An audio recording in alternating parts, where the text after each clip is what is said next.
जय जय रघुवीर समर्थ। सदाशिवसमारंभां शंकराचार्यमध्यमाम् अस्मदाचार्यपर्यन्तां वन्दे गुरुपरम्पराम्। मन्नाथ श्रीजगन्नाथ मद्गुरो श्रीजगद्गुरु मदात्मा सर्वभूतात्मा तस्मै श्रीगुरवे नमः। श्रुतिस्मृतिपुराणानाम् आलयं करुणालयं नमामि भगवत्पादं शङ्करं लोकशङ्करं। शङ्करं शङ्कराचार्यं केशवं बादरायणं सूत्रभाष्यकृतौ वन्दे भगवन्तौ पुनः पुनः। शुकासारिखे पूर्णवैराग्यजाचे वसिष्ठा परिज्ञानयोगेश्वराचे कवी वाल्मिका सारिखा मान्य ऐसा नमस्कार माझा सद्गुरु रामदासा। कृपा कटाक्षाची किरणे मोहसमुद्राचे आटणे घडे जय त्या श्रीकृष्णे बंधुतया ते। जय जय रघुवीर समर्थ। प्रभू रामचंद्राच्या चरणी वंदन करते, हनुमंताला वंदन करते, समर्थांना वंदन करते, सद्गुरूंना वंदन करते, आचार्यांच्या चरणी वंदन करते, संत समागमचे सर्व असणारे शास्त्रीजींच्या चरणी वंदन करते, संत समागमचे सर्व वक्ते त्यांच्याही चरणी वंदन करते, कीर्तनकार, प्रवचनकार, वैदिक कर्म करणारे सगळ्यांच्या चरणी वंदन करते। श्रोते तुम्ही जगदीश मूर्ती सगळ्यांना सप्रेम अभिवादन करते। आणि आज आपण जे उपनिषदांचं चिंतन करतोय त्या 9 उपनिषदांचं चिंतन आपण बघितलं आहे आणि शेवटचं जे उपनिषद आहे त्या शेवटच्या उपनिषदाच्या कळसाध्यायाला आपण आलो आहे। हे उपनिषद बृहदारण्यक उपनिषद आहे, अतिशय मोठं आहे। बृहत म्हणजे खूप मोठं असं असणारं हे उपनिषद आहे आणि ह्याचं थोडं चिंतन आपण करणार आहोत। संपूर्ण जे आहे तर ते बघणं अतिशय अवघडच आहे, कारण बृहदच आहे ते, पण तरीसुद्धा त्याच्यामधला जो 4था अध्याय आहे तो अतिशय महत्त्वपूर्ण अध्याय आहे। त्याचं आपण समग्र चिंतन म्हणजे ज्याला आपण म्हणतो सखोल चिंतन करणार आहोत। पण आज पहिल्या दिवशी मात्र संपूर्ण बृहदारण्यक म्हणजे काय आहे, संपूर्ण ह्याचा आवाका किती आहे, याचे संपूर्ण काय प्रकारांनी, ह्याला अरण्यक जे म्हणतात त्याच्यामध्ये काय प्रकारांनी त्याची जी वाटणी केलेली आहे, कोणत्या ज्याला म्हणतो आपण की वेदांमध्ये हे येतं, हा सगळा विचार आपण आज पहिल्यांदी थोडक्यामध्ये करणार आहोत। आणि थोडक्यामध्ये या उपनिषदाचा जो आहे तो जो शांती मंत्र आहे त्याचाही विचार करणार आहोत। आजचं जे आपलं उपनिषद आहे ते आहे बृहदारण्यक उपनिषद। हे यजुर्वेद शाखेचं आहे। आपण यजुर्वेदा शाखेचं ह्याच्या आधीचं जे उपनिषद बघितलं होतं ते म्हणजे तैत्तरीय उपनिषद। ह्या तैत्तरीय उपनिषदेच्या वेळेला आपण बघितलं होतं की तैत्तरीय उपनिषद हे यजुर्वेद शाखेचं कृष्ण यजुर्वेद शाखा, याचा अर्थ कृष्ण तो का झाला ती कथा आपण बघितली। आणि आता याच यजुर्वेदाचं शुक्ल यजुर्वेदाच्या शाखेचं जे उपनिषद आहे ते कोणतं आहे तर ते बृहदारण्यक असं उपनिषद आहे। आणि हे जे उपनिषद आहे ते यजुर्वेदाच्या काण्व शाखेचे, प्रत्येकाच्या शाखा आहेत, अनेक शाखा आहेत, या काण्व शाखेचे वाजसनेय ब्राह्मणाच्या अंतर्गत येणारे हे सगळ्यात मोठं उपनिषद आहे बरं का। किती मोठं आहे वर्णन केले बरं का। कोणी तर शंकराचार्यांचे जे शिष्य आहेत सुरेशाचार्य जे वार्तिककार होते त्यांनी या उपनिषदाचं वर्णन करताना म्हटले बृहत्वात ग्रंथांतर अर्थाश्च बृहदारण्यकम मतम। याचाच अर्थ हे जे उपनिषद आहे हे केवळ आकाराने मोठं आहे असं नाही, तर ते आशय घन आहे आणि आशय घनाने सुद्धा हे अतिशय मोठं असणारं उपनिषद आहे। ह्याच्यामध्ये जवळजवळ किती आहेत तर 6 अध्याय आहेत आणि त्या 6 अध्यायापैकी त्या प्रत्येक अध्यायामध्ये अनेक पुन्हा पोटविभाग आहेत। आता काही पोटविभागांना वल्ली म्हणतात, काहींना आणखीन काय म्हणतात, आपण प्रत्येकाचे वेगवेगळे प्रकरण म्हणतात, काही काही नावं दिलेली आहेत। मग आता बृहदारण्यकामध्ये हे ज्या अध्यायांचे पोट विभाग आहेत त्या पोट विभागांना काय म्हटलेलं आहे तर त्यांना अरण्यच म्हटलेले. म्हणजे एका अध्यायामध्ये 1 अरण्य, 2 अरण्य, 3 अरण्य अशा प्रकाराने त्याची काय आहे तर त्याची विभागणी केलेली आहे. आणि एकूण 6 अध्याय आहेत त्याच्यामध्ये. आणि चौथा जो आहे तो वेदांताचं चिंतन करणारा. आपण त्याचं सखोल चिंतन उद्यापासून बघू. आज आपण संपूर्ण जे उपनिषद आहे त्याचं साधारण आवाका बघूया की काय प्रकाराने हे उपनिषद आपल्याला सांगतं किंवा कशा प्रकाराने हे आपल्याला शिकवतं. ह्याच्यामध्ये काही महत्त्वाचे संवाद आहेत बरं का, आपल्याला आपण ऐकलेले आहेत. म्हणजे जे परमार्थशास्त्रातले काही विषय ऐकले असतील तर त्याच्यामधले काही विषय आपल्या कानांवरती सहज पडलेले आहेत. तर महत्त्वाचे अतिशय संवाद कोणते असतील तर संपूर्ण हे उपनिषद संवादात्मक आहे. आणि ज्यामध्ये याज्ञवल्क्य ऋषी जे आहेत त्यांनी ह्या याज्ञवल्क्य ऋषींनी ज्यांनी काय केलेलं आहे तर शुक्ल यजुर्वेद जो आहे तो संपूर्ण जो आहे तर तो ज्याची निर्मिती केलेली आहे. आणि त्या शुक्ल यजुर्वेदामध्ये जेवढे आपली सगळी क्रियाकर्म किंवा धर्मकर्म आहेत बघा, आपल्याकडे यज्ञयागादी कर्म आहेत, मोठमोठाले यज्ञ आहेत किंवा आपल्याकडे पितरांची कर्म आहेत. हे सगळे जे विधी आहेत ह्या विधींचे मंत्र, त्याची निर्मिती, ते कसे म्हणायचे, त्याचे आरोह म्हणजे काय, त्याचे अवरोह म्हणजे काय, हे सगळं जे काही अध्ययन जास्तीत जास्त कोणी केलं असेल तर ते याज्ञवल्क्य ऋषींनी केलेलं आहे. आणि म्हणून याच्यामध्ये याज्ञवल्की अनेक संवाद आहेत. त्या संवादामध्ये याज्ञवल्क आणि मैत्री हिचा संवाद आहे. जनक राजांच्या दरबारामध्ये अनेक ऋषी, अनेक मुनी, अनेक महंत, अनेक ज्ञानी येत असत. या अनेकांनी याज्ञवल्क्यांना प्रश्न विचारलेत आणि याज्ञवल्क्यांनी त्या सगळ्यांची जी आहेत ती उत्तरं देऊन त्यांना अत्यंत काय केलेले तर शांत केलेले. त्यानंतर ह्यातला महत्त्वाचा संवाद कोणाचा असेल तर गार्गी जी एक महिला आहे, अत्यंत बुद्धिमान आहे. आणि ह्या गार्गीने अनेक प्रकारचे प्रश्न त्यांना विचारलेत. आणि नुसते प्रश्न विचारले नाहीत तर ज्या वेळेला आत्मज्ञानी ब्रह्मज्ञानी कोण आहेत तर त्यावेळेला हा निर्णय देण्याचं कार्य कोणाला दिलं होतं तर ते गार्गीला दिलं होतं. आणि ह्या गार्गीबरोबर त्यांचे झालेले जे संवाद आहेत ते सगळे या उपनिषदामध्ये आहेत. जनक राजाबरोबरचे संवाद आता अप्रतिम सुंदर आहेत. कारण जनक राजा इतक्या बारीक बारीक गोष्टी ज्या आहेत ज्या तुमच्या आमच्यासारख्या प्रापंचिकांच्या मनामध्ये आहेत त्या सगळ्या जनकांनी त्यांना विचारलेल्या आहेत. आणि म्हणून संपूर्ण ह्या उपनिषदामध्ये जास्तीत जास्त संवाद कोणाचा आहे तर जनक राजा आणि याज्ञवल्क्य ऋषी असा ह्यांचा संवाद आहे. ह्यातला महत्त्वाचा विषय जर कोणता असेल तर तो बघितला तर गायत्रीची उपासना जी आहे ती खूप छान आहे. त्यामध्ये गायत्रीची उपासना, आपल्याला बरेच वेळेला गायत्री म्हटल्यानंतर गायत्री एकच वाटतं, पण या ठिकाणी गायत्रीच्या बरोबर सावित्रीचा उल्लेख आहे. उपनिषद ज्या वेळेला गायत्री म्हणजे ज्ञानाची देवता जी आहे तिचा उल्लेख करतात, उपासना, ह्या संपूर्ण उपनिषदामध्ये अनेक प्रकारच्या उपासनाच सांगितलेल्या आहेत. उपासनेशिवाय याच्यामध्ये दुसरं काहीही नाही. पण त्या वैदिक काळातल्या आहेत त्या सगळ्या आपल्याला आत्ता जशाचा तशा करणं शक्य नाही आहे. पण त्यातलं जेवढं शक्य आहे तेवढं आपण समजून घेऊ. आणि म्हणून जिथे गायत्रीची उपासना सांगितल्या त्या गायत्रीच्या बरोबर सावित्री सांगितले. कारण गायत्री ही जर ज्ञानाची ब्रह्माची असेल, ब्रह्मचिंतन असेल तर ब्रह्माचं प्रत्यक्षात काही नाही ना, मग तिची शक्ती कोणती आहे तर ती सावित्री आहे. म्हणून मग गायत्री आहे, सावित्री आहे. आणि मग ह्या सगळ्याचं ज्ञान देणारी कोणती आहे तर ती सरस्वती आहे.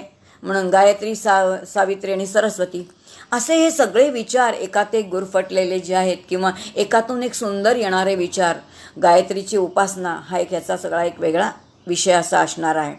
त्यानंतर बाकी सगळी जी उपनिषद आहेत त्याच उपनिषदांच्या प्रमाणे याही उपनिषदाचा प्रमुख ज्याला आपण म्हणतो प्रयोजन म्हणा किंवा विषय काय असेल तर ब्रह्मप्राप्ती आणि आत्मज्ञान हाच या उपनिषदाचा काय आहे तर प्रमुख विषयही आहे आणि ते त्याचं प्रयोजनही आहे. आणि या 6 जे काही अध्याय आहेत त्या 6 अध्यायांमध्ये विविध प्रकारचे काय आहेत, विविध अरण्य आलेली आहेत. आणि त्या अरण्यांचा आपण थोडा आता विचार करणार आहोत. हे सगळं विचार करण्याच्या अगोदर आपण एक बघितलं की कोणताही उपनिषद जेव्हा आपण म्हणतो तेव्हा त्याचा शांती मंत्र बघितल्याशिवाय आपल्याला पुढेच जाता येत नाही. कारण शांती मंत्राच्या निमित्ताने आपण ओम जे परब्रह्म आहे त्या परब्रह्माचं जे आलंबन आहे त्या ओंकाराला काय करत असतो तर त्याला नमस्कार करत असतो. त्याच्याकडून आशीर्वाद घेत असतो की आमचं हे जे अध्ययन आहे हे आमचं अध्ययन उत्तम चालावं. आणि त्याचबरोबर वस्तुनिर्देश याचा अर्थ या संपूर्ण उपनिषदाच्या अध्ययनाचं कारण काय आहे, तर आम्हाला ब्रह्मप्राप्ती किंवा आत्मज्ञान मिळालं पाहिजे. आणि त्या आत्मज्ञानाची प्राप्ती ते ध्येय आमच्या नजरेच्या बाजूला जाऊ नये म्हणून वस्तुनिर्देश या तिन्हीसाठी, म्हणून नमस्क्रियारूप मंगल, आशीर्वाद रूप मंगल आणि त्याचबरोबर वस्तू निर्देश मंगल असा ह्या तिन्हीच्या साठी जे आहे ते आपण शांती मंत्र म्हणतो. मग हा शांती मंत्र आपण अगदी सविस्तर मला वाटतं आपण सुरुवातीला बघितलेला आहे, पण तरीसुद्धा पुन्हा या निमित्ताने अगदी थोडक्यामध्ये बघूया, कारण आता ह्याचं चिंतन आपण समग्र केलेलं आहे. आता मला वाटतं सगळ्यांचे कान तयार झालेले आहेत, त्यामुळे आता आणखीन काही पुन्हा सविस्तर सांगण्याची तेवढी आवश्यकता राहणार नाही. पण तरी पण हा शांती मंत्र सगळ्यांना माहिती असणार आहे, आपल्या सगळ्यांचाही पाठ असा असणार आहे. छोटा आहे अगदीच. ओम पूर्णमदः पूर्णमिदं पूर्णात् पूर्णमुदच्यते पूर्णस्य पूर्णमादाय पूर्णमेवावशिष्यते हा याचा शांती मंत्र आहे. खूप छान आहे त्याचा, म्हणजे अगदी ओम ओम हे याचा अर्थ परब्रह्माचं काय आहे तर ते नावच आहे, ते वैदिक नाम आहे. आणि म्हणून ओम म्हणून ब्रह्माचं काय केलेलं आहे, स्मरण केलेलं आहे. त्या ब्रह्माला आपण आत्ताच नमन केलं. त्याचा आशीर्वाद घेऊन आपण अध्ययनाला सुरुवात करतोय. आणि आताचं याचं स्वरूप त्यांनी आपल्याला दाखवावं यासाठी त्याचंच चिंतन आपण करणार आहोत. आणि आता हा ओम हे परब्रह्म पूर्ण आहे, इतकं पूर्ण आहे. आणि म्हणून पूर्णम अदहा, अदहा म्हणजे ते जे दूर आहे, ते जे दूर आहे. आता ते आपण ज्याचं जे दूरचं आहे त्याचा उल्लेख जो तेनी करतो. आणि म्हणून पूर्ण अदहा ते जे दूरचं सगळं आहे. मग ते दूर काय काय दिसतंय, मला नद्या दिसत आहेत, डोंगर दिसत आहेत, वृक्ष दिसत आहेत, काय आणखीन झरे दिसत आहेत, माणसं दिसत आहेत, जंगलं दिसत आहेत, जे काही मला दूरचं दिसतंय ते सगळं काय आहे, पूर्णम अदहा जे दूरचं आहे ते सगळं पूर्ण आहे. पूर्णम इदम, इदम म्हणजे हा ही हे जवळचा जो विषय आहे. आता माझं शरीर माझ्या अत्यंतिक जवळ आहे, माझं घर माझ्या अत्यंतिक जवळ आहे, माझे नातेवाईक माझ्या जवळ आहेत. मग तो विषय कोणता झाला, इदमचा विषय झाला, जो दूरचा आहे. आता परब्रह्म दूर आहे, आत्ता आपल्याला तो जवळ आहे असं वाटत नाही आहे. आणि म्हणून तो कोणता विषय आहे, तो अदहा आहे. म्हणून पूर्णम अदहा, परब्रह्म हे पूर्णच आहे. आणि पूर्णम इदम हे जे काही आहे, जे जवळपास माझं आहे तेही सगळं कसं आहे तर ते पूर्णच आहे. आणि पूर्णात पूर्णम मुदच्यते, ह्या पूर्णातून जर काही पूर्ण काढलं तर पूर्णम एव शिष्यते, पूर्णम आदाय पूर्णमेव शिष्यते. या पूर्णातून जर पूर्ण काढलं तर काय शिल्लक राहतं, तर पूर्ण शिल्लक राहतं. काही कमी जास्त होतच नाही, कारण इथे सगळं काय आहे तर पूर्णच आहे. आपण काळ बघू, वेळ बघूया. वेळ कधी आपण वेळ पूर्ण आहे बरं का प्रत्येकाने जर आपल्या आयुष्याच्या मध्ये डोकवा आणि डोकवल्यानंतर लक्षात येईल आपल्याला पूजा करायला वेळ नसतो, आपल्याला घरातलं एखादं काम करायला वेळ नसतो, पण मला जेवायला वेळ मिळाला नाही असं आपण कधी म्हणू शकतो का? असं कधीच म्हणू शकत नाही, कारण तो असतोच. वेळ पूर्ण आहे, प्रत्येकाला तो पूर्णच आहे. जितका आपण वापर करू तितका तो पूर्ण आहे. प्रत्येक गोष्ट पूर्ण आहे. नदी पाण्याने भरपूर भरलेली आहे, त्यातलं कितीही पाणी काढलं, सागरातलं कितीही पाणी काढलं तरी सागर रिकामा होणार आहे का? नाही होणार आहे. आकाश इतकं व्यापक आहे, इतकं व्यापक आहे, किती त्यातलं आकाश काढणार आणि किती भरणार आणि कुठे काढून कुठे टाकणार, ते काढल्यानंतर ते काही कमी होणार आहे का? याचा अर्थ ईशसृष्टीमध्ये जे बनलेलं आहे, त्यांनी जे बनवलेलं आहे ते सगळं परिपूर्णच आहे. आणि पूर्णातून पूर्ण जरी काढलं तरी जे शिल्लक राहतं ते पूर्ण शिल्लक राहतं. विनोबा म्हणतात थोडं गणिती पद्धतीने समजून घ्या. शून्य घ्या, शून्यामध्ये शून्य घातलं शून्यच आहे, शून्यातून शून्य काढलं शून्यच आहे, शून्याला शून्याने गुणाकार केला शून्यच आहे, शून्याला शून्याने भागाकार केला शून्यच आहे. शून्य म्हणजे पूर्णच आहे सगळं, तिथे काही नाहीच आहे तिथे. याचा अर्थ हे सगळं पूर्ण आहे. आणि पूर्णातून पूर्ण काढल्यानंतर पूर्ण शिल्लक राहतं. आपण एक दृष्टांत बघितला होता. मला आठवतंय ज्या वेळेला पहिल्या वेळेला हा आपण मंत्र बघितला होता की कल्पना करा एक सिंह आहे आणि एका सिंहिणीने एका छाव्याला जन्म दिलाय. सिंहिणीने जन्म दिलाय, पण जन्म देण्यासाठी जशी सिंहीण पाहिजे तसा सिंहही पाहिजे. सिंह आणि सिंहीण या दोघांच्यामुळे दोघांनी मिळून एका छाव्याला जन्म दिला. ज्या छाव्याला जन्म दिला तेव्हा त्या सिंहाचं किती सामर्थ्य कमी झालं? त्याचं काही सामर्थ्य कमी झालं का? किंवा ज्या सिंहिणीने ज्या छाव्याला जन्म दिला तेव्हा त्या सिंहिणीच्या शरीरातलं किती सामर्थ्य कमी झालं? ती पूर्ण आहे. ज्या पूर्णाला एक जन्म दिलेला आहे छाव्याला, तोही पूर्ण सिंह आहे. कोणाच्यातलं काहीही कमी नाही. हा ईश्वरी नियोजनातला एक भाग आहे आणि म्हणून इथे सगळं पूर्ण आहे. आणि पूर्णातून काही काढलं तरी ते पूर्ण शिल्लकच राहतं आणि काही जाणं नाही, येणं नाही. कारण विश्व एकाच पूर्ण तत्वानी बनलेलं आहे आणि ते पूर्ण सनातन एकमेव अद्वितीय तत्व म्हणजे कोणतं असेल तर ब्रह्म किंवा परब्रह्म. शांतिमंत्र आपल्याला हे शिकवतो. आणि मग सृष्टी निर्माण करण्यासाठी मग ते काय झालं? मग ते सोपाधिक ब्रह्म झालं. मग एक कारणब्रह्म आहे, एक कार्यब्रह्म आहे. ब्रह्म जे आहे ते कारणब्रह्म आहे, त्यातून कार्यब्रह्म म्हणजे विश्वाची निर्मिती झाली. मग ती कोणी केली? तर ती संपूर्ण ईश्वराने केली. हा सगळा विषय आपण अनेक जी उपनिषदांचं चिंतन केले त्याच्यामधून हा आपण केलेला आहे. त्यामुळे पुन्हा जर तिथे गेलो तर आपल्याला आजचा पोर्शन पूर्ण होणार नाही. मग अशा ह्या उपनिषदाचा मंत्र सांगितला आहे. आणि मग पुन्हा ओम शांती शांती शांती. आपल्या जीवाची तीनही प्रकारची आध्यात्मिक शांती असू दे, आधिभौतिक शांती असू दे आणि आधिदैविक शांती असू दे. आपलं शरीर अत्यंत निरोगी असू दे. आपल्या आजूबाजूचे जे काही सगळं वातावरण आहे तेही अतिशय उत्तम असू दे. आणि आपल्यावरती कोणत्याही आपदा नैसर्गिक येऊ दे नकोत, जेणेकरून माझं जीवन अत्यंत शांत सुखदायी असेल. आणि त्यासाठी संपूर्ण हा निसर्ग मला अनुकूल होऊ दे. आणि निसर्ग मला तेव्हाच अनुकूल होणार आहे जेव्हा माझी क्रिया निसर्गाच्या दृष्टीने अनुकूल असणार आहे. दोन्ही एकमेकांवरती आधारित आहे. आणि असं हे व्यवस्थित एकमेकांचं असणारं जे समाजाचं म्हणजे व्यक्ती आणि समाज याचं संपूर्ण जे नातं निसर्गाशी जोडलेलं नातं आहे ते अतिशय सुंदर नातं कसं जोडलं आणि ते जोडलेलं ठेवायचं हा उपनिषदांचा विषय आहे. कारण त्याच निसर्गाचा त्या विश्वाचाच एक आपण छोटासा कायत्त अंश आहोत. हे आपल्याला सुरुवातीला शांतीपाठातून सांगितलं. आणि म्हणून आपल्या तीनही प्रकारच्या शांती अत्यंत होऊ देत अशी सदिच्छा या ठिकाणी व्यक्त केली आहे. आणि मग आपण या बृहदारण्यक उपनिषदामध्ये जो काही विषय आहे किंवा जी काही त्याची मांडणी आहे त्या मांडणीमध्ये जरा बघूया. आता ह्यातल्या अध्यायामध्ये काही काय विषय येतात, काही विशेष असे काही विषय या ठिकाणी आहेत. थोडा त्याचा विचार करूया की प्रत्येक याच्यामध्ये काय आहे. पहिला अध्याय जो आहे त्या पहिल्या 2 अध्यायामध्ये अश्वमेघ यज्ञ जो आहे म्हणजे यज्ञ जी आहे ती यज्ञ संकल्पना संपूर्ण समजून दिलेली आहे. आता यज्ञ आपण अनेक उपनिषदांमध्ये यज्ञ बघितले.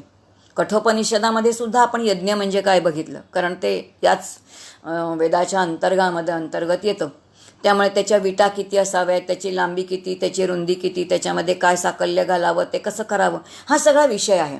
पण इथे अश्वमेघ यज्ञ म्हटलंय आणि ह्या अश्वमेघ यज्ञाचं जे काही आहे तर त्याचं फल सांगितलं या ठिकाणी की जो अश्वमेघ यज्ञ करणारा आहे त्याने काय करावं तर त्याला सर्वव्यापी हिरण्यगर्भाची प्राप्ती होते. असं एवढं मोठं फल देऊन ठेवल्यानंतर जेव्हा आपण हे उपनिषद वाचतो ना तेव्हा मनामध्ये आपल्या येतं की चला आपणही काय करावं, अश्वमेघ यज्ञ करावा बरं का, असं कुठेतरी मनात येऊनच जातं. आपलं कळत नकळत येऊन जातं.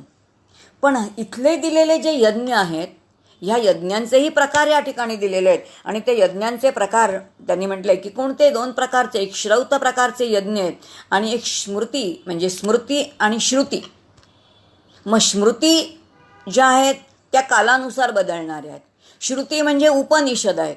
मग यज्ञाचेच 2 प्रकार दिलेत. जे श्रौत यज्ञ आहेत त्या श्रौत यज्ञामध्ये तुमच्या आमच्यासारखे जे प्रापंचिक लोक आहेत, जे गृहस्थाश्रमी लोक आहेत, त्यांनी जे यज्ञ करायचेत, ज्याच्यामध्ये मातृपितृ यज्ञ आहे, ज्याच्यामध्ये देवयज्ञ आहे, ज्याच्यामध्ये अतिथी यज्ञ आहे, ज्याच्यामध्ये ब्रह्मयज्ञ आहे, हे ज्याच्यामध्ये भूतयज्ञ आहे, हे सगळे यज्ञ जे करायचेच आहेत प्रत्येकाने जे नित्यनैमित्तिक कर्म तुम्ही आम्ही करायचे ते सगळे कोणते आहेत तर ते स्मृतीच्या खाली येणारे स्मृती यज्ञ म्हटलेलं आहे. आणि त्यानंतर श्रौत यज्ञ, श्रुती म्हणजे उपनिषद. मग ह्यातले यज्ञ कोणते असतील तर मग ह्याच्यामध्ये मोठे मोठे जे यज्ञ आहेत, मग विष्णुयाग आहे ज्याला आपण म्हणतो, किंवा अश्वमेघ यज्ञ ज्याच्यामध्ये आहे, किंवा मोठमोठ्याले आपण जे नवरात्रीमध्ये यज्ञ करतो की नवचंडी याग केलेले आहेत, रुद्राचे मोठमोठाले स्वाहाकार केलेले आहेत, हे सगळे यज्ञ कुठे येतात तर हे श्रुतींच्या खाली येतात. आणि म्हणून हे सगळं ब्रह्मकर्म जे आहे ते शास्त्रशुद्ध केलं पाहिजे. अशा या 2 प्रकारचं कर्म या यज्ञांची त्यांनी जी आहे ती सुरुवातीला यज्ञांचा सांगितलेले 2 सांगितले आहेत. आणि मग अश्वमेघ जो आहे त्या अश्वमेघाचा खूप छान विचार केला की अश्वमेघ यज्ञाचे जवळजवळ पहिल्या ह्यातले जे 2 अरण्य आहेत, म्हणजे पहिल्या अध्यायातली 2 अरण्यांमध्ये अश्वमेघ यज्ञाचा परिपूर्णपणे विचार आहे. आता हा अश्वमेघ यज्ञ तुम्हाला आम्हाला शक्य आहे का? एक तर मुळात यज्ञ करायचं म्हटलं तर लाखो रुपये लागतात, त्यामुळे सर्वसामान्यांना ते शक्यच नाही. मग अश्वमेघ यज्ञ जर तुम्हाला आम्हाला करायची काही सोय आहे का? भागवतामध्ये खूप छान सांगितले बरं का, अतिशय सुंदर सांगितले. अश्वमेघ यज्ञ हा जो मूळ यज्ञ आहे तो वैदिक कर्माचा केलेला यज्ञ वेगळ्या प्रकारचा आहे. तो करायचा आहे, ज्यांना शक्य आहे तो त्यांनी करावाच. पण ज्यांना तो शक्य नाही तेव्हा पृथुराजा आहे, अंबरीश राजा आहे, ह्या राजे लोकांनी, आता हे क्षत्रिय राजे आहेत पण त्यांनीसुद्धा 100 अश्वमेघ यज्ञ केले.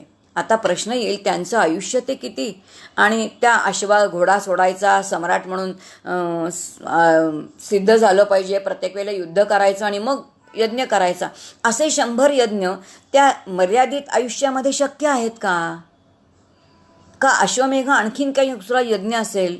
मग आता चिंतन आपल्याला भागवत असं म्हणतं, अश्वमेघ यज्ञ आपल्यासाठी आपण थोडा वेगळा लावून घेऊया की आपल्याला काय उपासना करायची या दृष्टिकोनातून. अश्व याचा अर्थ घोडा. घोडा कशाचं प्रतीक आहे तर ते वासनेचं प्रतीक आहे. आणि म्हणून ही वासना कशाच्या साह्याने आवरता येते? शास्त्र असं म्हणतं प्राणायामाच्या साह्याने, प्राणायामाच्या अध्ययनाने वासना जी आहे ती वासना हळूहळू मारली जाते. आणि म्हणून प्राणायामाच्या साह्याने वासनांचं निर्मूलन करणं हा सर्वसामान्यांसाठी काय आहे तर अश्वमेघ यज्ञ आहे. आता आपल्यासाठी हा यज्ञ आहे तो आपण समजून घेऊया. तो आपल्याला करणं शक्य आहे, पण उपनिषदामध्ये दिलेला मात्र जो आहे तो अत्यंत शास्त्रशुद्ध.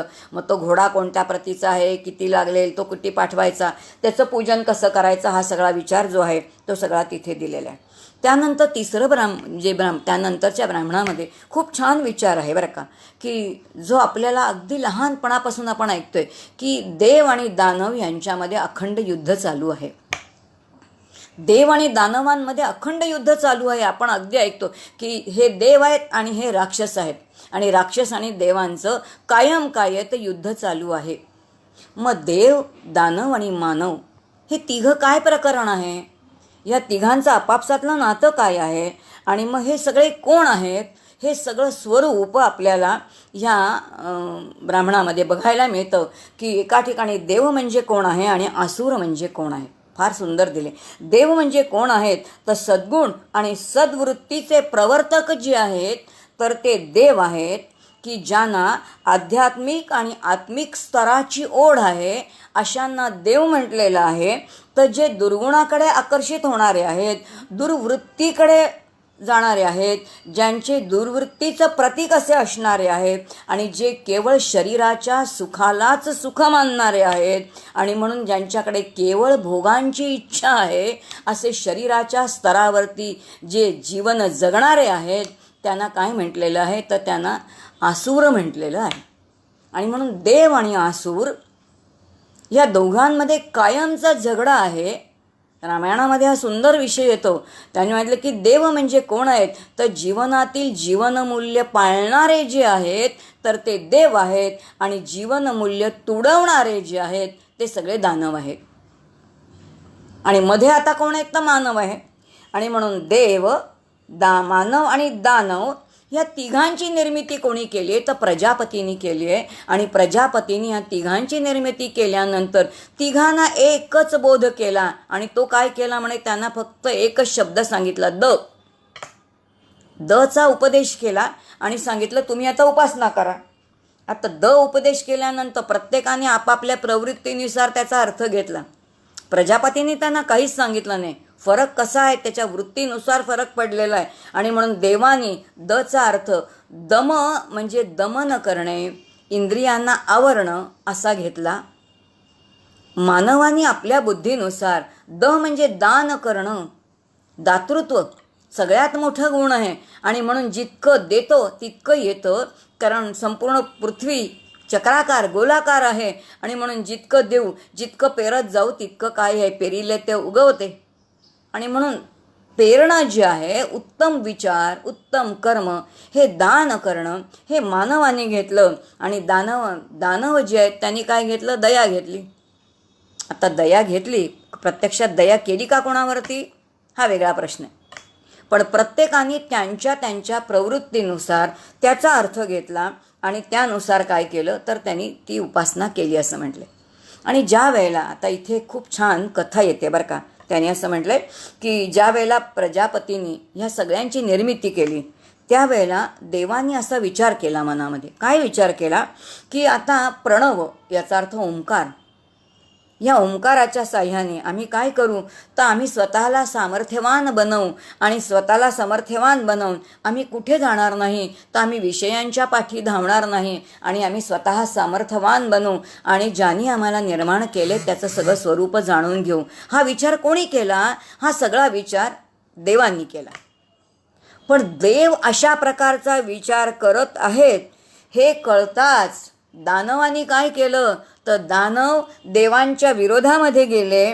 आणि त्यांनी काय केलं म्हणे, पहिल्यांदी की जसा शत्रूचा जो आपण म्हणतो ना की शत्रूचा जो शत्रू आहे तो माझा मित्र, अगदी त्याप्रमाणे ह्या दानवांनी काय केलं असेल तर माणसाचा जीवाचा मुख्य जो कोण आहे जे शत्रू असेल तर ती इंद्रिय आहेत. आणि ह्या इंद्रियांनाच काय केलं दानवांनी फितवलं. काय सुंदर कल्पना आहे बघा. दानवांनी मानवाच्या इंद्रियांना फितवलं आणि आता ती इंद्रिय प्रलोभनांना बळी पडली.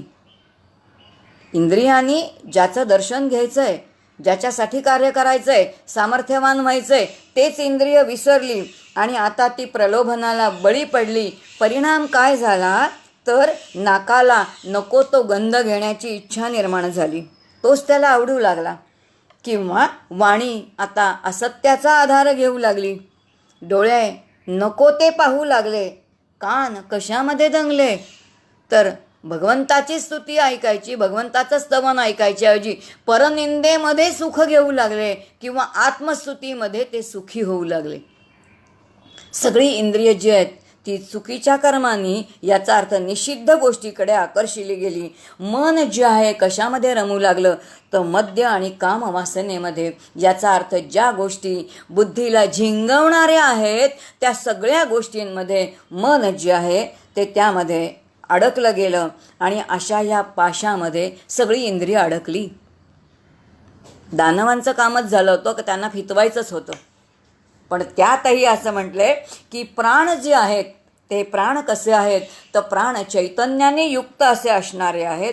आणि ज्या चैतन्याने युक्त असणाऱ्या प्राण, ज्या वेळेला आपण प्राण म्हणजे श्वास घेतो त्यावेळेला शरीरामध्ये ऊर्जा निर्माण होते. आणि जेव्हा ऊर्जा निर्माण होते तेव्हा शक्ती निर्माण होते. आणि या शक्तीच्या साह्याने त्याचा सत्सद्विवेक माणसाचा जागृत होतो. आणि मग जेव्हा सत्सद्विवेक जागृत होतो, ही विवेक बुद्धी जेव्हा जागृत होते तेव्हा मग शाश्वत काय, अशाश्वत काय, धर्म काय, अधर्म काय हे सगळं म्हणे मानवाला कळायला लागलं. आणि मग मानवाने ठरवलं की आता आम्ही दानवांच्या मागे राहणार नाही, तर आम्ही काय करू, प्रणवाची उपासना करू आणि आम्ही आमच्या स्वतःला काय करू तर सामर्थ्यवान करू. आणि अशा मानवाने ओंकाराची साधना केली, ओंकाराचा जप केला, प्रणवाची उपासना केली. आणि याच प्रणवाच्या साह्याने शरीराला, बुद्धीला, मनाला सामर्थ्यवान केलं. आणि कोणावरती विजय मिळवला तर दानवांवरती विजय मिळवला.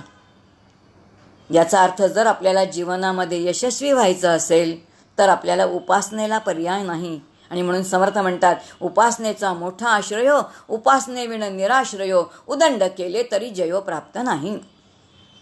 आणि आता ही सगळी उपासना या ठिकाणी सांगितली. आणि मग त्यानंतरचा विषय येतो तो म्हणजे या प्रजापतींनी विश्वाची निर्मिती केली. आता ही विश्वाची निर्मिती कशी केली आपण अनेक वेळेला बघितलं. एकोम बहुश्याम जय. आणि मग एकाकी न रमते. आणि मग त्यांनी काय केलं तर पहिल्यांदी काय केलं असेल तर त्रिगुण निर्माण केले. मग त्या त्रिगुणातून देवता निर्माण केलेल्या आहेत. आणि मग त्यातून इंद्रिय जी आहेत ती इंद्रिय निर्माण केलेली आहेत प्रजापासून. आणि मग तमापासून जे आहेत ते काय आहेत तर पंचमहाभूत आहेत. आणि मग त्या पंचमहाभूतातून मग काय वनस्पती, वनस्पतीतून अन्नम, अन्नात वीर्यम, वीर्यात पुरुषा. हा सगळा म्हणजे आकाश, आकाशात वायू. हा सगळा विचार आपण अनेक वेळेला पाहिला आहे. ही सगळी विश्वची उत्पत्ती आहे ती सांगितली. आणि मग त्याचबरोबर धर्म म्हणजे काय, धर्माची उत्पत्ती म्हणजे काय, धर्माचा प्रभाव जर टिकून राहायचा असेल तर सगळ्यात श्रेष्ठ उपासना कोणती आहे तर ती आत्मोपासना आहे असं आपल्याला हे उपनिषद सांगतं. आणि म्हणून आता आत्म्याची उपासना नाही ना करता येत. मग ती करता येते का, आज आपण थोडा विचार करणार आहोत त्या आत्मोपासनेचा. शेवटी पण तो विषय घेऊन आपण थांबू म्हणजे प्रत्येकाला त्याचं छान घरी गेल्यानंतर चिंतन करता येईल. की ज्याला आपण म्हणतो की ब्रह्मचिंतन प्रत्यक्षात नाही करता येत पण ते आपल्याला करता येईल का, तर याच उपनिषदामध्ये खूप छान त्याचं मार्गदर्शन केलं आहे. तो विचार आपण बघणार आहोत. आणि मग हे संपूर्ण विश्वाची निर्मिती केली. त्याबरोबर काय काय निर्माण केलं तर 5 यज्ञांचं वर्णन केले बरं का. 5 प्रकारचे यज्ञ. मग ते कोणते कोणते यज्ञ दिले त्याच्यामध्ये म्हणते कर्ता. याचा अर्थ कर्ता कोण आहे तर जीव कर्ता आहे. आणि म्हणून कर्ता जो आहे त्या कर्त्याने करण्याचा एक यज्ञ आहे. जाया. जाया आपण म्हणतो जाया म्हणजे पत्नी आहे घरामध्ये असणारी जी शक्ती स्वरूप आहे, साक्षात मायेचं स्वरूप आहे. आणि मग तिने काय कामं करायची, कशा प्रकारची कार्य करायची, तिचं योग्य कर्म हा तिचा यज्ञ कसा असेल तोही विचार त्या ठिकाणी दिले. वित्त याचा अर्थ धन. पूर्वीच्या काळामध्ये धन हे पैशाच्या स्वरूपात नाही, गोधन आहे. त्याच्यानंतर धान्यरूपी धन आहे, सुवर्णरूपी धन आहे, चांदी आहे, भांडी आहेत, अनेक प्रकारचं धन आहे, वृक्षरूपी धन आहेत, त्याच्यानंतर भूमीरूपी धन आहे. हे सगळं धन कसं कमावणं धर्माने आणि धर्माने कमवल्यानंतर त्याचा उपभोग कसं घेणं हा सगळा विचार जो आहे तो यज्ञाच्या स्वरूपामध्ये मांडला आहे. त्यानंतर प्रजा निर्माण करणं हाही विचार त्या ठिकाणी आहे. आणि प्रजेच्या सुखाचा विचार आणि प्रजेच्या सुखाच्या विचारांनी केलेलं कर्तव्य कर्म हाही एक यज्ञ आहे, तोही विचार दिला आहे. आणि मग कर्मरूप यज्ञ याचा अर्थ माझं जीवन हे एक यज्ञ आहे. आणि या यज्ञामध्ये मला प्रत्येक कर्माने काय करायचं आहे, इदम न मम म्हणून मला कर्म करायचं आहे. आणि कर्माच्या आहुतीने मला माझ्या जीवनाचा यज्ञ सफल करायचा आहे. असा हा संपूर्ण जो यज्ञ आहे त्या यज्ञाचा विचार या ठिकाणी दिलेला आहे. खूप सुंदर विचार आहेत बरं का. अनेक प्रकारचे विलक्षण सुरेख असे विचार या ठिकाणी दिलेले आहेत. त्यानंतर सप्ता अन्न, 7 प्रकारचं अन्न कोणतं आहे, मग त्या 7 प्रकारच्या अन्नाने कशी काय सृष्टी निर्माण झालेली आहे हा त्याचा विषय आहे. त्यानंतर आत्म्याचे 3 प्रकारचं अन्न आहे. आणि मग तो काय आहे की ही सगळी चर्चा आत्मा म्हणजे काय आहे, पुन्हा आत्मा किती थोर आहे, तो महान आहे, त्याच्याशिवाय या विषयामध्ये काहीच नाही हा विषय पुन्हा समजावून सांगितला आहे. मग नंतर ब्रह्म जे आहे ज्याला आपण ब्रह्म परब्रह्म म्हणतो त्याची कोणती 2 रूपं आहेत. मग मुळात जर एकमेव अद्वितीय तत्व असेल तर मग त्याची कोणती 2 रूपं आहेत. आपण बघितलं ब्रह्म एक कारणब्रह्म आहे आणि एक कार्यब्रह्म आहे.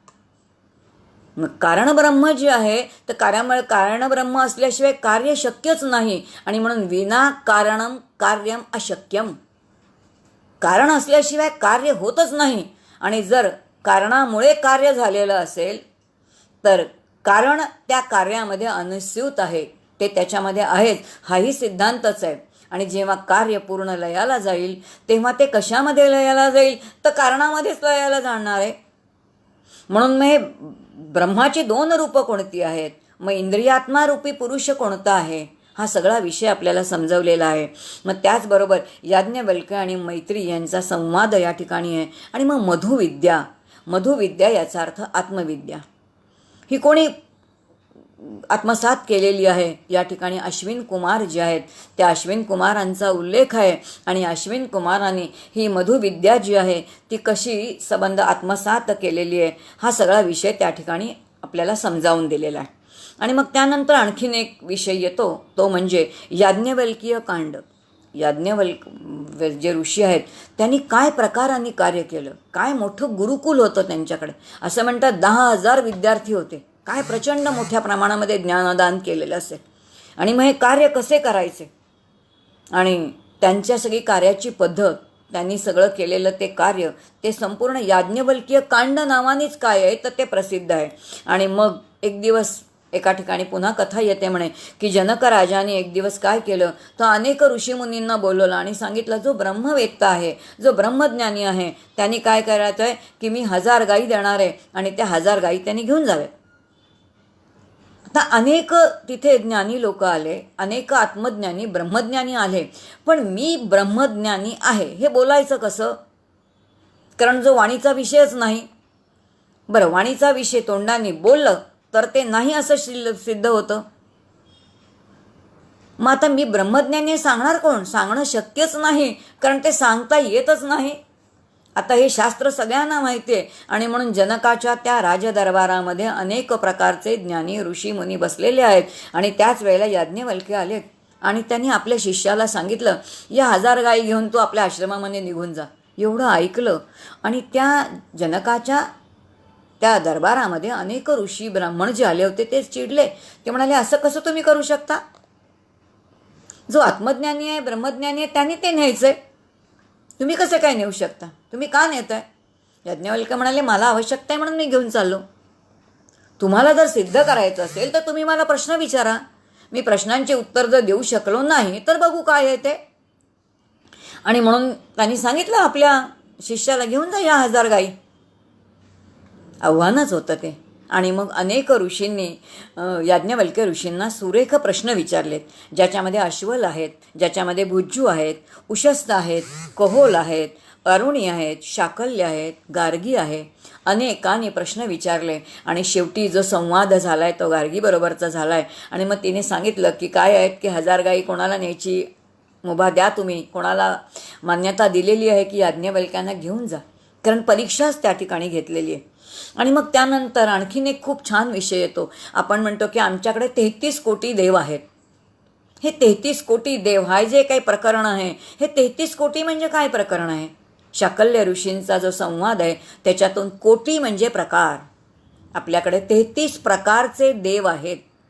मग ते कोणते कोणते आहेत तर 8 वसु आहेत, 11 रुद्र आहेत, 12 आदित्य आहेत आणि 2 अश्विन कुमार. असे हे सगळे मिळून किती झाले तर 33. या 33 प्रकारचे देव आपल्याकडे आहेत. आणि या 33 प्रकारचे देव म्हणजे या देवांच्या विविध प्रकारच्या उपासना आहे. ह्या सगळ्या उपासनांचा खूप विचार या संपूर्ण उपनिषदामध्ये आपल्याला बघायला मिळतो. अतिशय सुंदर विचार या ठिकाणी आपल्याला पाहायला मिळतो. आणि मग या याज्ञवल्क्यांनी सभेमध्ये जेवढे म्हणून ऋषी आले होते त्यांना सगळ्यांना सांगितलं मला तुम्ही प्रश्न विचार. अनेकांनी प्रश्न विचारलेले आहेत आणि अतिशय सुंदर संवाद, ज्याच्यातून आपल्याला बुद्धीला सूक्ष्मता, खाद्य आहे बरं का. खरं तर आपल्याला कळतं की ते समजून घ्यायला फारच आपल्याला म्हणजे बुद्धीची कसरत करावी लागते, पण खरंच जर त्या ग्रंथाला शरण गेलो तर आपल्याला ते जे विषय आहे तो आपल्याला सहज आकलनाला येतो. आणि अशा प्रकारचा इथे विषय. त्यानंतर आणखीनही काही विषय तिथे दिलेत की खम उपासना. खम म्हणजे आकाश. मग आकाशाची उपासना कशी करायची. मग जल उपासना आहे ती कशी करायची. हृदय म्हणजेच ब्रह्म आहे, मग हृदय ब्रह्म आहे तर मग हृदय ब्रह्म याची उपासना कशी करायची. हे इतक्या सगळ्या उपासना सांगितलेल्या आहेत. ह्या उपासना करता करता आपल्याला प्रश्न पडतो की ह्या सगळ्या उपासना आपण करायच्या कशा आणि त्याचं काय ॲप्लिकेशन कसं करायचं असा प्रश्न पडतो. पण जसं गायत्रीची उपासना सांगितलेली आहे, त्यानंतर रेताची उपासना सांगितले. काय काय करा. ते रेतच जल आहे, तेच अग्नी आहे, तेच पृथ्वी आहे. सगळं या रेताच्या उपासनेमध्ये 6-7 प्रकारच्या उपासना दिलेल्या आहेत. ह्या सगळ्या विविध उपासना करून उपास्य दैवताची प्राप्ती करून मानवी जीवनाची कृतार्थता पदरी पाडावी यासाठी खूप प्रकारच्या उपासना आपल्याला त्या ठिकाणी दिलेल्या आहेत. मग त्यानंतर कर्मविपाक म्हणजे काय, कर्मविपाक सिद्धांत सांगितलेला आहे. आणि मग यासाठी त्यांनी म्हटले की कर्म जी आहे ती कर्म कशी करायची. मग त्या कर्माचा हवनविधी काय आहे. आता जर कर्म असेल तर कर्माचा हवनविधी कोणता असेल. तिथे प्रत्यक्ष अग्नी असणार आहे का विचाररूपी आहे तो. पण बुद्धी तेज तत्वाची आहे. मग तिथे विचाररूपी कर्म कसं करायचं आहे, हवन विधी तो काय आहे, तो सगळा समजून दिलेला आहे. त्याचबरोबर आणखीन एक विषय दिलेला आहे, ते म्हणजे संतानाची उत्पत्तीचं विज्ञान. नवीन जीव कसा निर्माण होतो, त्याची काय प्रक्रिया घडते, कशा प्रकाराने जीव निर्माण होतो, तो त्या गर्भामध्ये काय प्रकाराने कशी त्याची वाढ होते, हा सगळा विचार म्हणून संतान उत्पत्तीचं विज्ञान हाच काय आहे, तर ह्याचा एक संपूर्ण एक वेगळा विषय या ठिकाणी समजावून दिलेला आहे. त्याच्यानंतर नामकर्म म्हणजे काय सांगितलेलं आहे. आणि मग संपूर्ण ह्या प्रवचनांचा जो वंश आहे, जी सगळी म्हणजे कुठून सुरू झाली सगळी परंपरा, असा हा सगळा वेगवेगळ्या प्रकारचा विचार जो आहे तो विचार आपल्याला या ठिकाणी बघायला मिळतो. आणि अतिशय सखोल चिंतन, विविध प्रकारच्या उपासनांचं जे आहे ते उपासनांचं चिंतन आपल्याला या ठिकाणी बघायला मिळतं. आता आज आपण थोड्या उपासना म्हणजे काय आणि कशा प्रकाराने चिंतन आपल्याला बृहदारण्यक शिकवतं ते थोडं एक आपण बघूया बरं का. म्हणजे मग आपल्याला लक्षात येईल की काय प्रकाराने आपण केले, की विश्वाचं हित करून शास्त्रांनी जसं आपल्याला आचरण करायला सांगितलेलं आहे ना, तशा प्रकाराने आपल्याला आचरण करायचं आहे. म्हणजे शास्त्राचं आचरण, याचा अर्थ पहिल्यांदा आपल्याला शास्त्र समजून घ्यायला पाहिजे, शास्त्रानुसार कर्म केली पाहिजेत. म्हणून शास्त्रांनी ज्या विधी सांगितलेल्या आहेत त्या विधीचं आपल्याला पालन केलं पाहिजे, जे निषेध सांगितलेलं आहे ते आपल्याला टाकून दिलं पाहिजे. आणि अशा प्रकाराने कर्म करून आपल्याला काय केलेलं आहे तर त्याचं आचरण केले. आणि म्हणून शास्त्रांनी कर्माचं आचरण यालाच धर्माचरण म्हटलेलं आहे. आता या धर्माचरणाच्या पुढे त्यांनी म्हटले शास्त्र कशाला धरून आहे, तर शास्त्र हे सत्याला धरून आहे. सत्य काय आहे, ब्रह्म सत्यम जगत मिथ्या जीवो ब्रह्मैव ना परहा. शास्त्र काय सांगतं, तर ब्रह्म हेच सत्य आहे. आणि म्हणून सत्य म्हणजे काय आहे, तर सत्य हे जीवानी अंतरंगात धरलंच पाहिजे, ते विश्वाच्या परमहिताला धरून असलं पाहिजे. आणि म्हणून आपले विचार, आपलं कर्म हे सत्याला धरूनच असलं पाहिजे. सुरुवातीला सांगितलंय. याचा अर्थ आपल्याला प्रत्येक गोष्टीमध्ये विचार करून कर्म करावं लागेल हे सांगितलंय. आणि म्हणून मग माणुसकी म्हणजे काय, मग माणुसकी म्हणजे काय असेल, तर दया आपल्या अंतःकरणामध्ये आपण धारण केले पाहिजे. आणि म्हणून जसं दया धारण केलं पाहिजे, संतांशी चरणी आपण लीन झालं पाहिजे, तसंच दुष्टांचं जे आहे ते निर्दालनही केलं पाहिजे. कारण एकाच नाण्याच्या दोन बाजू आहेत. नाहीतर आम्ही फक्त चांगलं कर्म करायचं आणि त्या तामसी लोकांकडे बघायचंच नाही, त्यांच्याविषयी बोलायचंच नाही. आज तुमची आमची परिस्थिती अशी झाली आहे, मला त्याचं काय, मी त्याच्यामध्ये का पडू, मला काही गरज नाही. आणि म्हणून आपण काहीच करत नाही. म्हणजे सत्वगुण आपल्यामध्ये आहे, पण सत्वगुणाचा वापर करून आपण तमोगुण नाहीसा करण्यासाठी काहीच करत नाही. आणि असे जेव्हा आपण निष्क्रिय होतो तेव्हा तो सत्वगुण तमोगुणामध्ये जाऊन पडतो, ते नाही चालणार ना. म्हणून सत्वगुणामध्ये सुद्धा विचार करून सत्वगुणाने युक्त क्रिया झाली पाहिजे असं आपल्याला उपनिषद सांगतं. समाजामध्ये आपल्याला कार्य करावं लागेल. कार्यापासून परांगमुख नाही व्हायचं आपल्याला, कार्यप्रवृत्त पण सत्वगुणाने युक्त व्हायचंय. आणि त्यासाठी वृत्ती सत्वगुणाने ठेवायची असं सांगितलंय. आणि मग सर्व उदात्त सद्गुणांचे अधिष्ठान जे आहे ते तेजोमय असं असणारा अमृत तत्व आहे. आणि हे अमृत तत्व म्हणजे काय, तो आत्माच आहे. त्या आत्म्याचं स्वरूप काय हे उद्यापासून आपण अत्यंत विचारपूर्वक या उपनिषदाने बघून घेणार आहोत. पण या ठिकाणी ज्या विविध उपासना सांगितल्यात त्या उपासनांचं चिंतन कसं आपल्याला बृहदारण्यक सांगतंय त्याचा विचार करूया. म्हणजे आपल्या लक्षात येईल की उपनिषद आपल्याला किती व्यापक व्हायला सांगतं. आणि जितकं व्यापक व्हायला सांगतं तितकंच वैयक्तिक स्तरावरती विचार करून शांत आणि व्यापक म्हणजे मर्यादित आणि अनंत अशा दोन्ही प्रकारांनी विचार करून आपल्याला व्यवस्थित उपासना कसं करायला शिकवतं तो विचार आपण आज बघूया. अतिशय सुंदर विचार आहे की आपल्याला कल्पना येणार नाही की कशा प्रकाराने उपनिषद आपल्याला शिकवतं. उपनिषदांमध्ये म्हटलंय की ईश्वरांनी जे जे निर्माण केलं तत्सृष्ट्वा तदनुप्राविशत, त्यांनी ज्याची ज्याची निर्मिती केली त्याच्यामध्ये ते शिरलं. त्यांनी आकाशाची निर्मिती केली म्हणून ते आकाशामध्ये शिरलं. मग आता आकाशामध्ये ब्रह्म आहेच. त्यांनी वायूची निर्मिती केली म्हणून ते वायूमध्ये शिरलं, म्हणून वायूमध्ये ब्रह्म आहेच. त्यांनी तेजाची निर्मिती केली म्हणून ते तेजामध्ये शिरलं, म्हणून तेजामध्ये सुद्धा ब्रह्म आहेच. त्यांनी जलाची निर्मिती केली म्हणून जलामध्ये सुद्धा ब्रह्म आहे, म्हणून जलसुद्धा ब्रह्मच आहे. त्यांनी पृथ्वीची निर्मिती केली म्हणून ते पृथ्वीमध्ये शिरलं, म्हणून पृथ्वी ब्रह्मच आहे. त्यांनी वृक्षांची निर्मिती केली म्हणून त्याच्याहीमध्ये ब्रह्म आहे. त्यांनी फळ निर्मिती केली म्हणून त्यातही ब्रह्म आहे. त्यांनी बीज निर्माण केली म्हणून त्यातही ब्रह्म आहे. हे सगळं सांगत सांगत सांगत सांगत या सगळ्याची उपासना कशी करायची, आता आपल्या बृहदारण्यक ह्या सगळ्या निसर्गामध्ये ईशसृष्टीमध्ये जीव आणि ब्रह्मांड, याचा अर्थ पिंड आणि ब्रह्मांडाची ऐक्यता काय आहे हे ऐक्यता आपल्याला समोर सांगतंय. आणि त्याची उपासना कशी करायची, अत्यंत शास्त्रशुद्ध उपासना आपल्याला बृहदारण्यक सांगतं. आपण बघूया बरं का, किती सुंदर आहे. म्हणजे लक्षात येईल की आपल्याला उपनिषद कशा प्रकाराने उपासना करायला सांगतं. आपल्याला असं वाटतं ही उपासना म्हणजे दिवसभर देवाच्या जवळ बसून करायची उपासना आहे. ते देवाच्या जवळ बसून नाही करायचं आहे. उपतत्व, उप जे आहे, उप म्हणजे आत्यंतिक माझ्या जवळ असणारा तो आत्मा, त्याच्यासाठी जर मला उपासना करायची आहे तर ती चिंतनरूप उपासना आहे. आणि आपल्याला इथे चिंतनरूप उपासना आपल्याला बृहदारण्यक करायला शिकवते. बघा, त्यांनी सांगितलं आपण पृथ्वी, आप, जल, वायू, आदित्य, चंद्रमा या सगळ्याची उपासना करायला पाहिजे असं आपल्याला या उपनिषदामध्ये सांगितलं आहे. मग ही उपासना कशी करता येईल?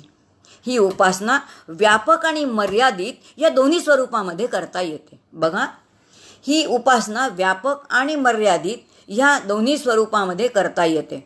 व्यापक असेल तर ती ब्रह्मांडामध्ये म्हणजे निसर्गामध्ये आहे. मर्यादित असेल तर ती शरीरामध्ये आहे म्हणजे पिंडामध्ये. म्हणून पिंड आणि ब्रह्मांड यांचं असणारं ऐक्य, म्हणून व्यापकता आणि मर्यादित शांत स्वरूपामध्ये, दोन्ही स्वरूपामध्ये ही उपासना कशी करता येते या ठिकाणी सांगितलेलं आहे. बघा, त्याने म्हटले पृथ्वी, शरीर कशाने बनलेलं आहे? शरीर हे पृथ्वी तत्वाने बनलेलं आहे. तर शरीर जर पृथ्वी तत्वाने बनलेलं असेल तर शरीर आणि पृथ्वी यांच्यामध्ये एकरूपता आहे. पृथ्वी तत्वामध्ये जर ब्रह्म असेल तर शरीरामध्ये सुद्धा काय असलं पाहिजे? तर्काने समजून घेणं. शरीरामध्ये पण काय आहे? तर ब्रह्मतत्व आहे, तर्काने समजून घेणं. मग आता या शरीर आणि पृथ्वी याची उपासना करायची असेल तर नेमकं काय करायचं? तर शरीर आणि उपासना पृथ्वी यांची जर उपासना करायची असेल तर आपल्याला मर्यादित स्वरूपामध्ये करताना शरीर निरोगी ठेवलं पाहिजे, शरीर कार्यक्षम ठेवलं पाहिजे. या शरीरासाठी योग्य प्रकारचा व्यायाम केला पाहिजे, शरीराला योग्य तो आहार दिला पाहिजे. ही काय आहे?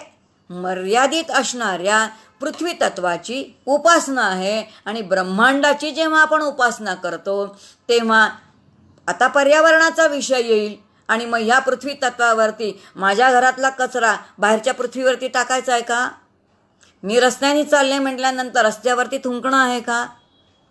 मी रस्त्याने जर एखादं केळं खात चालले असेल तर ते केळ्याचं साल पृथ्वी तत्वावरती टाकणं आहे का? जितकं माझं घर स्वच्छ ठेवणं माझी जबाबदारी आहे, तितकीच बाहेर ज्या पृथ्वी तत्वाने माझा देह बनलेला आहे त्याचीही काळजी मी घेणं हे कोणाचं कर्तव्य आहे? आपलंच कर्तव्य आहे.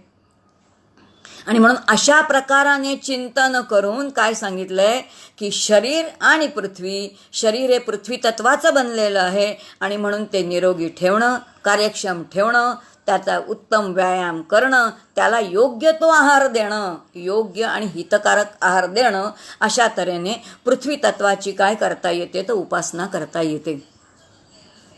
आता पृथ्वी तत्व आणि स्थूल देह याची उपासना काय ती सांगितली. पुढे सांगितले जलतत्व आहे. जलामधून पृथ्वीची निर्मिती आहे. मग आता जलातून निर्मिती असेल तर ज्याच्यातून निर्मिती झालेली आहे, आता तुमची आमची सगळ्यांची निर्मिती कशामधून झाली आहे? 4 प्रकारचे जन्म सांगितलेत खाणे, अंडज, जारज, श्वेदज, उद्भिज, कुठेही असू देत. पण शेवटी जी निर्मिती आहे ती रेतामधून आहे. आणि रेत म्हणजे वीर्य आहे. मग हे रेत किंवा वीर्य कशामध्ये आहे तर ते जलातून आहे. कारण एका शरीरातून दुसऱ्या शरीरामध्ये जाण्यासाठी घन पदार्थ चालणार नाही, काहीतरी द्रवच पाहिजे. मग तो द्रव कोणता आहे तर ते जलरूप आहे. मग रेत आणि जल ह्यांची एकरूपता आहे आणि यांची जर एकरूपता असेल तर आपल्याला विचार करावा लागेल बीजशुद्धी आणि संयम ही जलोपासना आहे. जलाची उपासना करायची असेल तर मला काय करावं लागेल? जलाची उपासना करायची असेल तर मला बीजशुद्धीचा विचार केला पाहिजे. याचा अर्थ जर एखादं किडकं बीज जमिनीत पेरलं तर झाड किडकं येतं, फळं किडकी येतात. शुद्ध बीज पाहिजे. तुकोबाराय म्हणतात ना, शुद्ध बीजापोटी फळे रसाळ गोमटी. मग शुद्ध बीज कसं असलं पाहिजे? ऋग्वेदाचा विषय आहे बरं का. जर माता पितांना एखादा जीव जन्माला विवाह कशासाठी आहे तर नवीन उत्तम प्रजा निर्माण करण्यासाठी. मग उत्तम प्रजा निर्माण करायची असेल तर शुद्ध बीज जर निर्माण करायचं असेल तर शास्त्र म्हणतं, शास्त्र समजून घ्या. आणि म्हणून जेव्हा विवाह होतो तेव्हा काय करावं? पती पत्नींनी हळद लावून स्नान करावं. हळद म्हणजे अँटीसेप्टिक आहे. किती विज्ञान सांगितलंय हो आपल्याला सांगा? कधी विचार करतो का? आणि मग जाणीवपूर्वक काय आहे तर एखाद्या जीवाला जेव्हा जन्म द्यायचा आहे त्यावेळेला पती पत्नींनी नारायणाची प्रार्थना करायला सांगितले. त्या पतीने म्हणावं की हे नारायणा, तू सामर्थ्यवान आहेस, तू सर्व सामर्थ्यवान असणारा, तुझ्यासारख्या सामर्थ्यवान असा पुत्र तू मला दे. तुझ्या सर्व सामर्थ्यासह श्रीसह तू आमच्याकडे अवतरण कर. पित्याने सांगायचंय आणि ते सामर्थ्य मला दे. आणि मातेनी काय म्हणायचंय? खूप सुंदर प्रार्थना आहे बघा, ऋग्वेदातली प्रार्थना आहे की माझं हे गर्भाशय म्हणजे काय आहे तर हे यज्ञकुंड आहे. आणि हे या यज्ञकुंडामध्ये हे साक्षात नारायणा तू काय कर तर इथे अवतरण कर.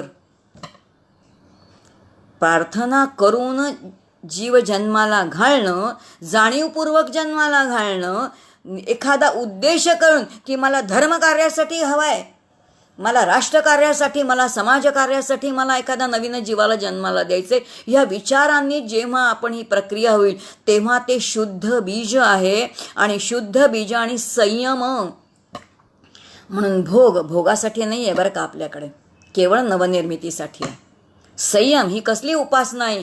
ही जलाची उपासना आहे. ही मर्यादित जलाची उपासना आहे. आणि जलप्रदूषणाचा विचार करणं, जलप्रदूषित न करणं ही काय आहे तर व्यापक जलोपासना आहे. आणि म्हणून जलोपासना रेत आणि जल यांचं एकरूपता आहे.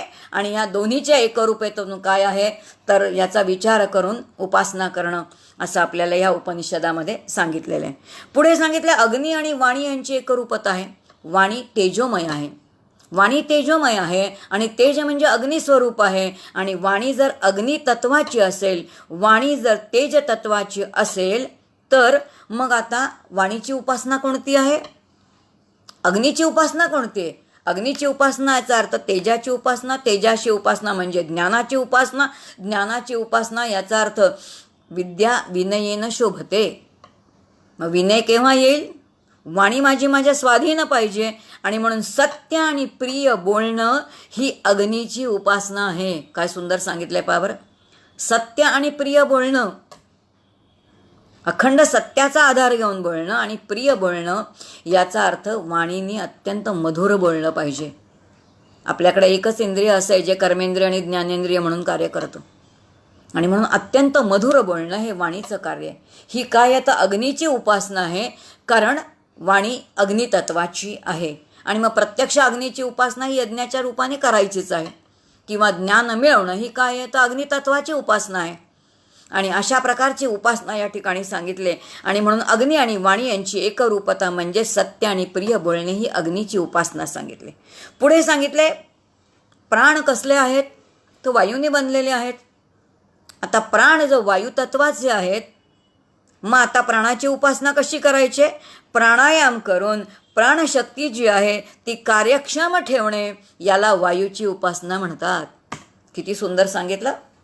प्राणशक्ती जी आहे ती काय करणं तर ती व्यवस्थित आपण प्राणायाम करणं आणि प्राणशक्ती कार्यक्षम ठेवणं, माझं शरीर कार्यक्षम ठेवणं, प्राणायाम करणं, प्राणायामाच्या साह्याने वासनेंचं निर्मूलन करणं ही काय आहे तर ही कसली उपासना आहे? ही वायूची उपासना आहे. आणि आता वायू प्रदूषण न करणं हे त्याचं काय आहे तर ब्रह्मांडाच्या वायूची उपासना आहे. आणि म्हणून मर्यादित वायू आणि अमर्याद वायू दोन्हीची उपासना चिंतनानेच करणं आहे आणि ती कशा प्रकारची केली या ठिकाणी सांगितले. पुढे सांगितले दृष्टी आपली जी आहे ती अत्यंत तेजस्वी आहे आणि निर्दोष असली पाहिजे. दृष्टी चक्षु, मग चक्षुची देवता कोण आहे तर सूर्य आहे. मग आता सूर्याची जर मला उपासना करायची असेल तर मी काय दिवसभर सूर्याला आरती करणार? आरती तर सूर्याला करायची कधीतरी, ती दर रविवारी आपण श्रावणामध्ये करतो, ती करावी पण नाही असं नाही. पण त्याची नेमकी काय उपासना आहे तर दृष्टी माझी तेजस्वी राहील, माझ्या दृष्टीतही म्हणजे मी योग्य त्या गोष्टी डोळ्यांनी पाहीन आणि त्याचबरोबर निर्दोष दृष्टी ठेवणे, दोषयुक्त नाही. आपली दृष्टी अशी आहे की नेमकी लोकांच्या दोषांवरतीच जाते, निर्दोषत्वावरती जाते का? आणि म्हणून मराठीमध्ये एक म्हण आहे, लोकांच्या दुसऱ्यांच्या डोळ्यातलं आपल्याला कुसळ पण दिसतं पण स्वतःच्या डोळ्यातलं मुसळ दिसत नाही. लोकांचे दोष पटकन दिसतात, आपले दोष आपले दिसतच नाहीत आपल्याला. का नाही दिसत? दृष्टी निर्दोष नाही. आणि म्हणून दृष्टी निर्दोष करणं, दृष्टी अत्यंत तेजस्वी करणं ही कोणाची उपासना आहे तर ती सूर्याची उपासना आहे. आणि मग व्यवहारामध्ये त्या सूर्याकडून काय आहे तर ज्ञान घेणं, म्हणजे अविद्या कमी करणं, अज्ञानाकडून मी ज्ञानाकडे जाणं, ही सूर्याची उपासना आहे. आणि अशा तऱ्हेने काय आहे तर सूर्याची उपासना म्हणजे मर्यादित आणि व्यापक दोन्ही प्रकारची सांगितले. त्यानंतर सांगितले की दिक म्हणजे दिशा अत्यंत व्यापक आहेत. मग या दिशांची उपासना कशी करायची? बहुश्रुतता म्हणजे खूप काही ऐकणं. आम्ही गणपतीची उपासना करतो, आमच्याकडे गणपती येतो, त्याचे कान खूप मोठे आहेत, त्याचे कान सुपासारखे आहेत असं आपण म्हणतो. पण कान सुपासारखे आहेत म्हणजे गणपती सगळं काही ऐकतो आणि नुसतं ऐकतो असं नाही, तर ते ऐकवलेलं पोटामध्ये साठवतो. आम्ही न साठवता आम्ही बोलून टाकतो. हा फरक आहे आपल्यामध्ये आणि त्याच्यामध्ये. काय उपासना सांगितली आहे? बहुश्रुतता, पुष्कळ ज्ञान मिळवणे. विद्यार्थ्यांनी बहुश्रुत असलं पाहिजे, अध्ययन करणाऱ्यांनी बहुश्रुत असलं पाहिजे. आणि म्हणून बहुश्रुतता आणि सर्व कश विचार करणे, चारी बाजूनी विचार करणे. कारण दिशा दाही बाजूनी आहेत आणि तशा प्रत्येक गोष्टीचा सर्व बाजूनी विचार करणं, याला सर्वकष विचार म्हटले. आणि ही काय आहे तर दिक् स्वरूपाची उपासना आहे. म्हणून दिक्ची उपासना काय आहे तर सर्वकष विचार करणे आणि बहुश्रुतता. आणि आता प्रत्यक्ष काय आहे दिशांची उपासना म्हणजे पुन्हा वायू प्रदूषण जे आहे ते आपल्याला टाळायचे. आणि म्हणून मर्यादित आणि अनंत दोन्ही ज्या उपासना आहेत त्या कशा त्या करायला सांगितल्या. त्यानंतर सांगितले मन. हे मन कोणत्या तत्वापासून बनलेलं आहे तर चंद्र आहे. आणि म्हणून त्याच्या कला रोज बदलतात. तसं आपल्या मनात आत्ता विचार येतोय ना येतोय तोपर्यंत बदलला जातो, ते स्थिरच नाही ना, कारण त्याची देवता जी आहे ते चंद्रच आहे. मग आता ह्या मनाची उपासना कशी करणं तर चंद्र अत्यंत शांत आहे आणि शीतल आहे. तसं माझं मन शांत असणे, माझं मन प्रसन्न असणे, याच मनाने इंद्रियांना योग्य प्रकारचे आदेश देणे, याला चंद्राची उपासना म्हटलेलं आहे. किती सुंदर आहे बघा. चंद्र जितका शीतल आहे तशी माझी प्रत्येक कृती इतरांना सुखकारक असली पाहिजे, सुखदायक वाटली पाहिजे, अशा प्रकारची क्रिया करणं, याला काय म्हटलेले चंद्राची उपासना म्हटलेलं आहे. म्हणून मर्यादित मनाची उपासना याचा अर्थ मन शांत पाहिजे, मन अत्यंत कसं पाहिजे तर आनंदित पाहिजे, त्यांनी योग्य आदेश सगळ्या इंद्रियांना दिले पाहिजेत.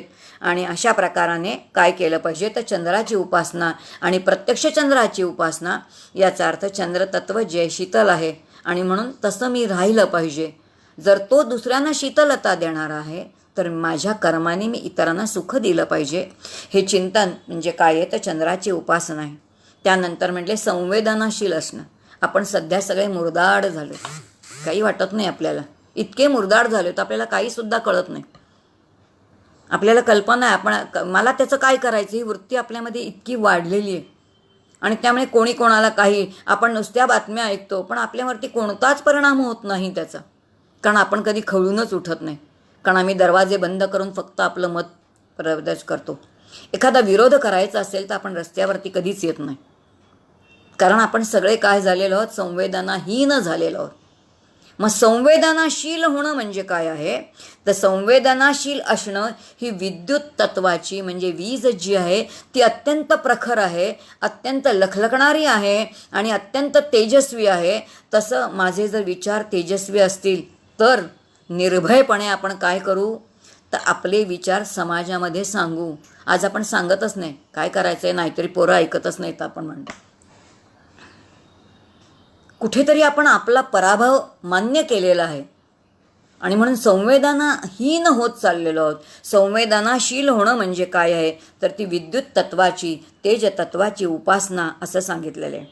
त्यानंतर म्हटले स्वर अत्यंत धीर गंभीर.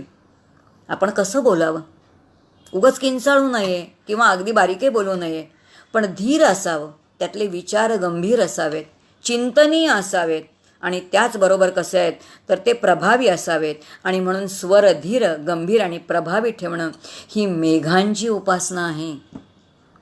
मेघ याचा अर्थ मेघ, वाणी शब्द, ती निसर्गाची वाणी आहे.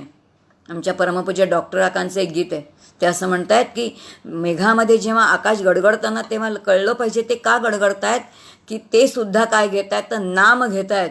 त्यांना नाम घ्यायला नाही लाज वाटत आहे, पण मला मात्र देवाचं नाम घ्यायला लाज वाटते. काय विलक्षण प्रकाराने विचार करतायत बघा, की मेघ गडगडतायत म्हणजे ते त्याच्या विधात्याचं नाम घेत आहेत. असा जर आपण विचार केला तर लक्षात येईल की मी नेमकं काय केलं पाहिजे. आणि म्हणून पिंड आणि ब्रह्मांड याच्यातून संपूर्ण उपासना कशी आहे आपल्याला बृहदारण्यक संपूर्ण आपल्या समोर ठेवते. आणि मग म्हटले वृत्ती आपली आकाश अगदी व्यापक आहे, जे सगळ्यांना सर्वसमावेशक आहे. काय तुम्ही किती बंगले बांधा, किती इमारती बांधा, तुम्ही कितीही तुमची प्रजा वाढू दे, किती प्रकारचं काय वृक्ष वाढू देत, जे काही वाढेल सगळं म्हणजे त्याच्यामध्ये काय तंत्र वाढू देत, यंत्र वाढू देत, मंत्र वाढू देत, सगळं वाढलं तरी आकाशामध्ये समाविष्टच आहे. त्याप्रमाणे आकाश जसं सर्व व्यापक आहे तसं वृत्ती व्यापक करणं, वृत्ती विशाल करणं आणि वृत्ती उदात्त ठेवणं, सर्वसमावेशक ठेवणं ही काय आहे, तर ही आकाशतत्वाची उपासना आहे. काय आकाशतत्वाची उपासना सुंदर सांगितली हो.